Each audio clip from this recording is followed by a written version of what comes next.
7bet lažybos. 7bet. 7bet lažybos. 7bet. 7bet lažybos. 7bet. Nesaikingas lošimas gali sukelti priklausomybę. Tai kaip jaučiatės? Treniruotę turėjot, rytoj labai svarbios rungtynės. Jaučiamės gerai, pasiruošę, manau, jau ir susipažinom su varžovais, pasidarėm video peržiūras, ruošiamės tiek vakar, tiek šiandien. Jaučiamės gerai, žinom, ką turim daryti prieš tokį varžovą ir, manau, esam pasiruošę ir jaučiamės gerai. Kaip ta visada su Milsu įsivaizduoja?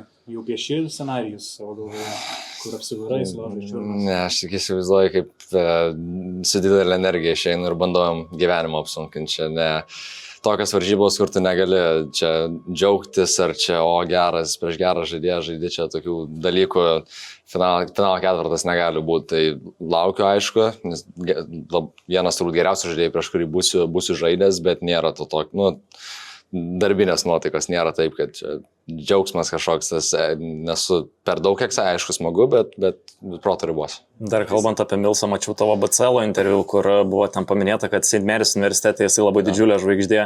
Galėtum šiek tiek plačiau papasakot, kokio lygio jis tenais žmogus yra prisimenamas St. Mary's?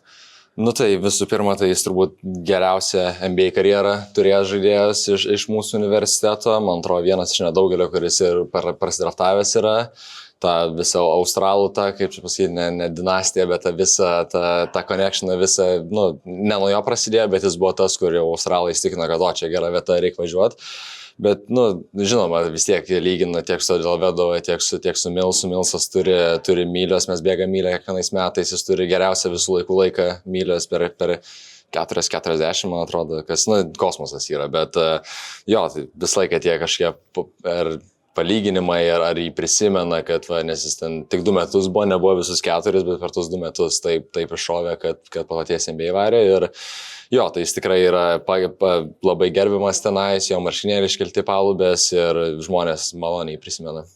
Pačiam yra panašaus jausmo kaip prieš March Madness rungtynę? Šiaip iš tikrųjų, su kažkuo kalbėjau, pagal tas svarbiausias, ką esi žaidęs gyvenime varžybas, tai vis tiek pirmas šauna į galvą tie March Madness tos varžybos, ypatingai 4 metais, kai tu pralaimi tavo viskas, universiteto karjera baigėsi, tai sakyčiau, kažkiek panašumų yra, nes pralaimi neiškrenti, bet realiai jau nebegali kovoti dėl čempionų titulo, tai yra tų panašumų ir tas nusiteikimas irgi tokio pačio lygio.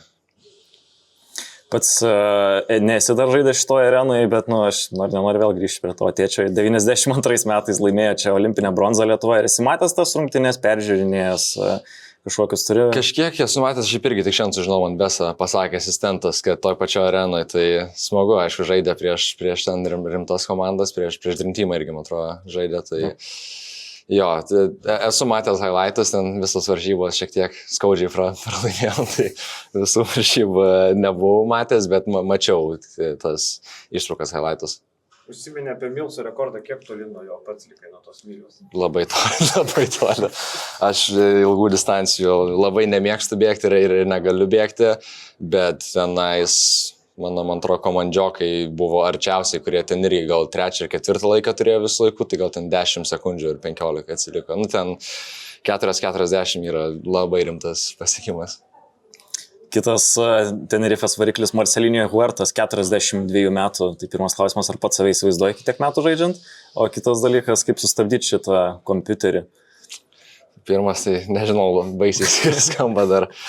Ne, šiaip norėčiau, aišku, jeigu kūnas leidžia, tai aš manau, čia vis tiek priklauso ir nuo genetikos, kaip kūną prisižiūri, tai jeigu kūnas leidžia, jeigu psichologiškai gerai jautiesi, nori žaisti, tai kodėlgi ne, o kaip jį sustabdyti, tai manau, jį reikės spausti daug, jį varginti, jį, ne tai, kad skaičiau, provokuoti, bet žaisti ant kontakto, ant tos baudos ribos ir tiesiog bandyti jam kuo labiau apsunkinti gyvenimą. Bet žinom, kad jis gali ir pasuoti gerai, gali kurti, gali mesti ir bus vienas iš mūsų pagrindinių tokių dalykų, tai jį stabdyti ir apsunkinti gyvenimą.